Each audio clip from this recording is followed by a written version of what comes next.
ওকে। দেশ এবং দেশের বাহিরে পৃথিবীর যে যে প্রান্ত থেকে আমাকে দেখছেন সবাইকে জানাচ্ছি সাদর আমন্ত্রণ। সম্মানিত দর্শক, আজ এমন একটি হৃদয় বিদারক একটা ঘটনা নিয়ে আমি আপনাদের মাঝে হাজির হয়েছি। আশা করি ইনশাআল্লাহ আপনারা ওনার মুখ থেকে শুনবেন, কারণ উনি একজন আমার জানা মতে একজন দিনমজুর। তো পুরা কাহিনীটি উনি বলবেন ওনার কি হয়েছিল। আপনি একটু শুনছেন দর্শকের উদ্দেশ্য, আপনার কিতা কাহিনী করছে, আপনার কিতা এত সমস্যা আপনার করছে। আসসালামু আলাইকুম।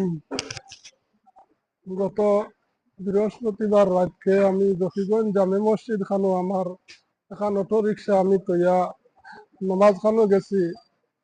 আর নমাজ পড়িয়া আইয়া আমার রিক্সা খানটা আমি আর পাইছি না। কে বা খারা আমার রিক্সা খানটা নিশ্চয় কেউ যদি নিয়া তখন আমার নেন, যদি আমার রিক্সা খানটা আল্লাহ হস্তে আমার রিক্সা খানটা আমার সন্দেহা দিতা। আর যদি আমার রিক্সা আমি পাই না, তাহলে দেশবাসীর কাছে আমার আকুল আবেদন, আমার আপনারা আল্লাহ হস্তে একটা সাহায্য খান করতা। আমি যদি নতুন এখান কিনতাম পারি না, তাইলে এখন পুরান রিক্সা কিনতাম, কারণ রিক্সার উপরে আমার সবটা চলাফেরা, আমার পরিবার জীবিকা রক্ষা করা আমার রিক্সার উপরে। আমি আকুল আবেদন জানাই আর দেশবাসীর কাছে আমার রিক্সা খানোর লাগি আমি সাহায্য চাই। আর আপনার কাছে আপনারা আমার আল্লাহর ওয়াস্তে আমার সাহায্য খান কথা, আমি রিক্সা খানোর উপরে আমার জীবিকা চলা, আমার বাচ্চার পরিবার, আমার মা ও রিক্সার উপরে চলাফেরা। আর আমার কোনো সাহায্য সামর্থ্য নাই। আমি আপনারা কাছে আকুল আবেদন জানাই আর আপনারা আমার আল্লাহর হস্তে সাহায্য আনুন দেশবাসীর কাছে।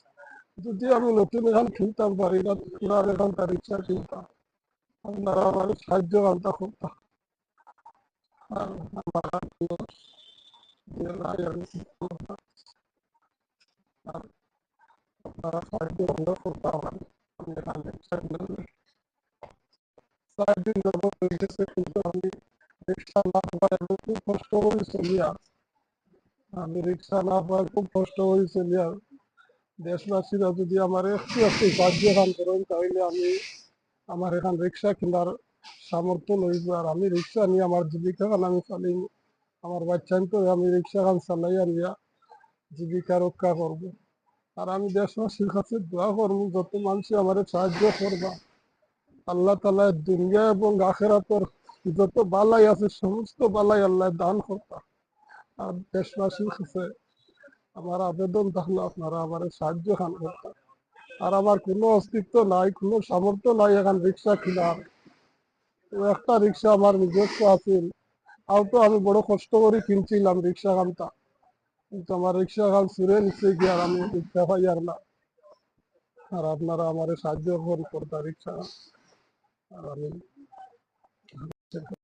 দর্শক, আপনারা নিয়ে আমরা যে ভিডিওটা করলাম, আসলে তাই আমার জানা মতো খুব অত্যন্ত গরিব এক মানুষ, তার একমাত্র জীবিকার পথে আসলে তার রিক্সা, যে রিক্সাটা তার গত বৃহস্পতিবার জামি মসজিদে নমাজও লাগছিল, নমাজের তো নমাজতেই বাইরে তার রিক্সাটা পাইছেন না। তো তাই আপনার কাছে আকুল আবেদন জানাইছেন, আপনারা অবশ্যই অবশ্যই তার দিকে একটু খেয়াল রাখবা। অবশ্যই আমরা ভিডিও যখন ছাড়িমু তখন সাথে আমরা তার বিকাশ নম্বরটা দিমু। অবশ্যই অবশ্যই আপনারা তার লগে যোগাযোগটা করবা, তার যতটা সহযোগিতাটা করবা। অবশ্যই অবশ্যই এই মানুষের আপনারা সহযোগিতা করলে আল্লাহ পাক রব্বুল আলামিন অবশ্যই অবশ্যই আপনারা জাযা দান করবা। সবাই ভালো থাকুন, সুস্থ থাকুন, নিরাপদ থাকুন। আল্লাহ হাফেজ, আসসালামু আলাইকুম।